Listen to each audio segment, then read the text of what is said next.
For more on this, we turn to Philip Giraldi. He is a former CIA officer and counterterrorism specialist.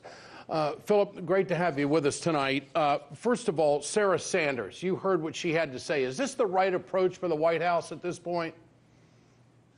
Well, I don't think so. I think the White House has been pursuing a bad approach for quite some time now. There have been kind of a mixture of threats and intimidation of various kinds.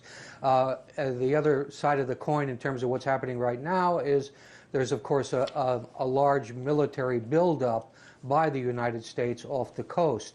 So this, to me, is dangerous in and of itself. It increases the possibility that there will be some kind of incident that unfortunately could escalate. How do you interpret what's happening between North and South Korea right now? Is it a charm offensive, or are these sanctions working to the point where the North Koreans have to make a move? Well, my feeling is that this is probably not necessarily the initiative of the North Koreans. I think the South Koreans, of course, are quite nervous of what might be developing here, and it might well have been that the South Koreans were the ones that really pushed this, because the South Koreans would suffer as much, or if not more, if there were to be a situation escalating into conflict. So I think it's a positive sign. I think that also the sign that the Russians and Chinese are being accused of betraying the sanctions regime is maybe a good thing too, because that means that the Chinese and Russians will have some leverage over further discussions between the two sides. Well, where's the UN Security Council on that? The United States is saying that there's some cheating going on. That's basically what they're saying, Rex Tillerson. So why isn't the United Nations Security Council doing that? They took a vote on it. The UN knows what this is all about. Why are they silent at this hour?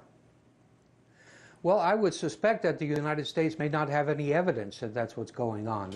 If they had evidence, I'm sure we'd see Nikki Haley in the UN presenting it in her school marmish fashion, and saying that essentially this is what's going on. But we haven't seen that, have we? So I suspect this is one of these kind of, well, maybe they're doing that, maybe they're not, innuendos.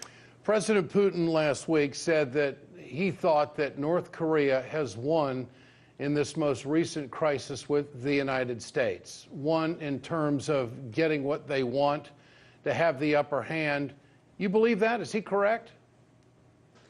Well, it's not completely correct, because the situation is more complicated than that. But I think that he has a point in that the United States has, by pursuing a belligerent position from the beginning, boxed itself into a corner where it really doesn't have very many options. And that's why Tillerson, for example, today, again repeating the military option as a possibility. There is no military option.